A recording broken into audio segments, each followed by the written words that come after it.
ఈరోజు మన షూట్ వచ్చేసి న్యూ బ్లూ షాప్లో అవుతుంది. ప్రీవియస్గా ఈ స్టోర్ నుంచి ఇచ్చిన వీడియోకి అమేజింగ్ రెస్పాన్స్ వచ్చింది. ఇప్పుడు ప్రజెంట్ స్టోర్లో ఆఫర్ రన్ అవుతుంది. ఎంటైర్ స్టోర్ పైన ఫ్లాట్ 25% ఇస్తున్నారండి. శ్రావణ మాసం మొత్తం కూడా ఈ ఆఫర్ అయితే ఉంటుంది. స్టోర్లో మంచి మంచి బ్యాగ్స్ కలెక్షన్ అంతా షూట్ చేస్తున్నాను. ప్రజెంట్ ఈ స్టోర్లో ఇవైతే డైరెక్ట్ ఆఫర్ పెట్టేశారు మన సబ్స్క్రైబర్స్ కోసం. మీరు హారికా చందు వ్లాగ్స్ చూసి వచ్చామని చెప్తే ఈ బ్యాగ్ మీకు జస్ట్ 500 రూపీస్కే వచ్చేస్తుందండి. దీంట్లో ఇంకా మోడల్స్ ఉన్నాయి. సార్ ఇది ఫ్యాబ్రిక్ ఏంటి?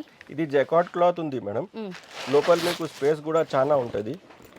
ల్యాప్టాప్ వచ్చేస్తుంది, అంత పెద్ద బాక్స్ ఉంది. పెట్టుకోవచ్చు, ల్యాప్టాప్ పెట్టుకోవచ్చు, మేకప్ థింగ్స్ పెట్టుకోవచ్చు, ఇంకా చాలా స్పేస్ ఉంటుందండి. అవన్నీ పెట్టినా కూడా ఇంకా స్పేస్ ఉంటుంది. ఇందులో మీరు ఏ బ్యాగ్ తీసుకున్నా మన సబ్స్క్రైబర్స్కి డైరెక్ట్ ప్రైస్ 500కే ఇస్తున్నారు. అండ్ ఈ స్టోర్లో కలెక్షన్కి సంబంధించి కంప్లీట్ వీడియో చేశానండి. స్టోర్లో ఉన్న కలెక్షన్ అంతా ఎక్స్ప్లెయిన్ చేస్తూ జస్ట్ ఇప్పుడే ఫుల్ వీడియో మన యూట్యూబ్ ఛానల్లో లైవ్ చేశాను. ఇక్కడ లింక్ ఇస్తున్నాను, చెక్అవుట్ చేసేయండి.